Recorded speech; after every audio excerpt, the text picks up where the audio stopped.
এই সূর্যকে মহান আল্লাহ তাআলা বলেছিলেন, সূর্য তুমি এখনই ডুবে যেও না, আমার হাবিব এখনো আসরের নামাজ আদায় করতে পারেনি।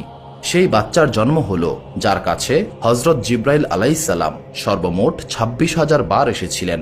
রাত্রি বাড়ছিল। হঠাৎ মা আমিনা তার পেটে ব্যথা অনুভব করলেন।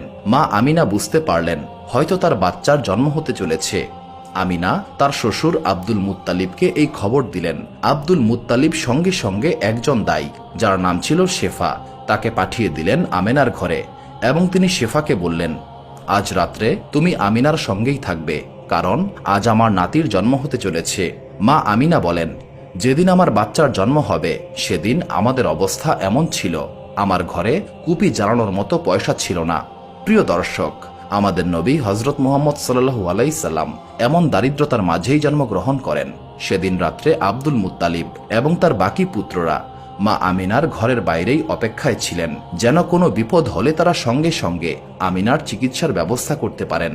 এইভাবেই তারা সারা রাত্রি জেগে বাইরে অপেক্ষা করছিলেন। এক সময় রাত আরো গভীর হলো, চাঁদটাও ডুবে গেল। মা আমিনা তার পেটে আবারও হালকা একটু ব্যথা অনুভব করলেন। আমিনা বুঝতে পারলেন এবার তার বাচ্চার জন্ম হতে চলেছে। তিনি দাই শেফাকে ডাক দিলেন এবং বললেন, তার পেটে ব্যথা হচ্ছে। বাচ্চার জন্ম হতে প্রায় 1 ঘন্টা লেগে যায়। আর ঠিক ভোরের সময় আমাদের প্রিয় নবী হযরত মুহাম্মদ সাল্লাল্লাহু আলাইহি সাল্লাম এই দুনিয়াতে আগমন করলেন। রাসূলুল্লাহ সাল্লাল্লাহু আলাইহি সাল্লামের জন্মের সময় 3টি আশ্চর্য ঘটনা ঘটে যায়, যেগুলো দেখে দাই শেফাও অনেক অবাক হয়ে যায়। যখন কোনো বাচ্চার জন্ম হয় তখন তার নাভি মায়ের সঙ্গে সংযুক্ত থাকে, কিন্তু আমাদের প্রিয় নবী সাল্লাল্লাহু আলাইহি সাল্লামের নাভি আগে থেকেই সম্পূর্ণরূপে আলাদা ছিল। দ্বিতীয়ত, যখন কোনো বাচ্চার জন্ম হয় সেখানে অনেকটা রক্তপাত ঘটে, কিন্তু রাসূলুল্লাহ সাল্লাল্লাহু আলাইহি সাল্লাম জন্ম নেবার সময় 1 ফোঁটাও রক্তপাত হয়নি। তৃতীয়ত, যখন কোনো ছেলের জন্ম হয় তখন তার খতনা করা থাকে না, কিন্তু রাসূলুল্লাহ সাল্লাল্লাহু আলাইহি সাল্লামের জন্মের সময়ই তার খতনা করা ছিল। এই কারণে এই দুনিয়ার বুকে তার আর খতনা করার প্রয়োজন হয়নি। এই 3টি বিষয় দেখে দাই শেফা অনেকটাই ঘাবড়ে যান এবং তিনি আমিনাকে বললেন, হে আমিনা, আমি আমার এই জীবনে এমন অদ্ভুত বিষয় আর কখনোই দেখিনি। দাই শেফা নবী করিম সাল্লাল্লাহু আলাইহি সাল্লামকে কোলে নিয়ে মাটিতে এক পাশে রেখেছিলেন।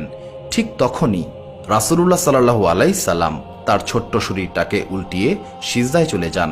এই দৃশ্য দেখে মা আমিনা অনেক অবাক হয়ে যান।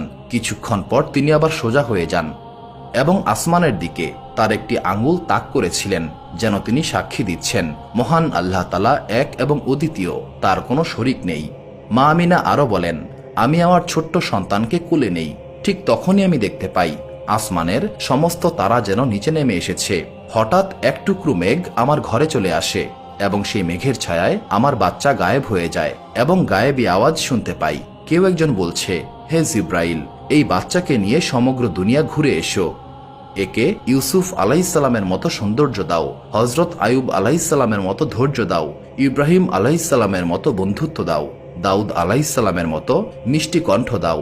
এরপর মা আমিনা বলেন, কিছুক্ষণ পর সেই মেঘের টুকরা চলে যায় এবং আমি দেখতে পাই আমার বাচ্চা আমার কোলেই রয়েছে। সকাল হয়ে এলো। দাই শেফা ঘরের বাইরে এসে আব্দুল মুত্তালিবকে খুশির সংবাদ দিলেন। এই খবর শুনে আব্দুল মুত্তালিবের সারা রাত্র জেগে থাকার কারণে যে ক্লান্তি এসেছিল তা এক নিমিষেই মিলিয়ে যায়। তিনি খুশিতে কান্না করতে শুরু করেন। যখন দাই শেফা নবী করিম সাল্লাল্লাহু আলাইহি সাল্লামকে কোলে করে বাইরে নিয়ে আসেন, তখন সবার হুঁশ উড়ে যাবার মতো অবস্থা হয়েছিল। তারা অবাক হয়ে দেখতে থাকে